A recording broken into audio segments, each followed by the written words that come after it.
Здорово, народ! Федор с вами. Сегодня я покажу, как разжигать костер в мокром и сыром лесу после дождя. Берем спичечный коробок, достаем одну спичку и вот так вот от себя чиркаем. Поджигается. Надо набрать еще коры, чтобы лучше зажглось. Потом спичку бросаем в наш костер. И вот, пламя, можете посмотреть, разгорелось. И набрать такие палочки сухие, чтобы костер лучше взялся. А потом уже подкладываются такие. Вот они тут лежат, я их уже приготовил. Их вот надо подбрасывать. Потом уже, когда сейчас эти разгорятся немножечко, аккуратненько, немножечко, понемножку подбрасываем. Раз сюда немножко. Главное, чтобы костерчик не потух наш. Сейчас вот тут ветки прогорят. Вот эти вот все. Сейчас они схватятся побольше. И мы постепенно потом начнем жарить сосиски и вот эти все дела.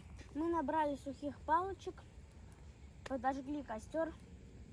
И вот пока как-то не очень разгорается.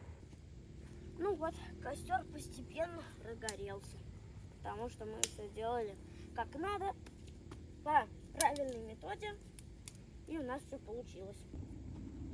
Вот, если костер потух, как говорится, без дыма нет огня. Надо просто раздуть, помахать.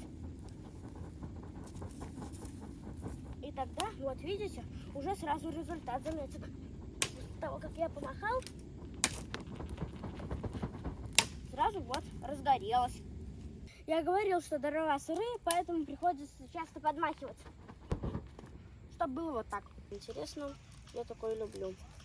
Все, сейчас высыпали немного специй, и теперь надо добавить немного кипяточку.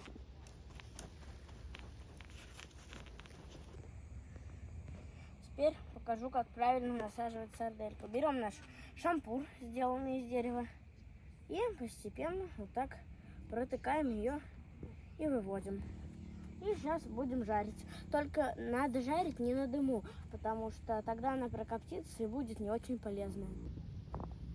Делаем сосиски, чтобы все жарилось равномерно.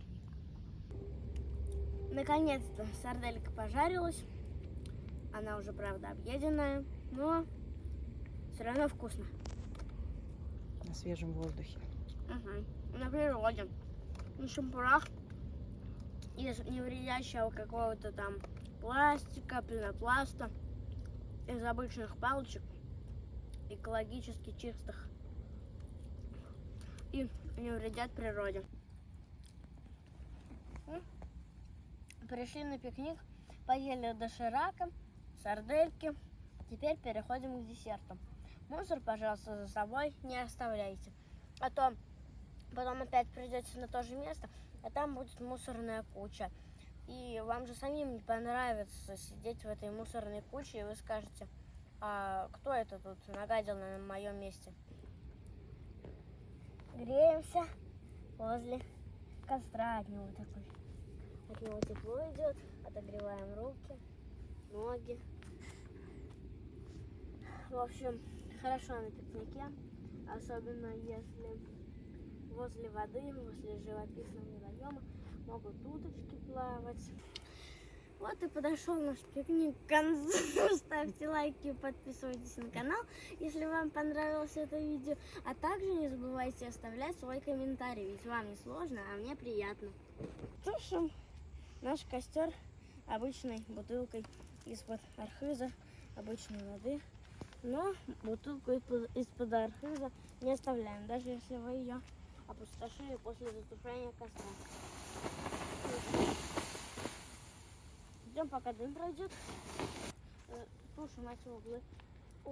Вот так можно еще немножко перетоптать. Но лучше чистить вот так водой. Безопаснее.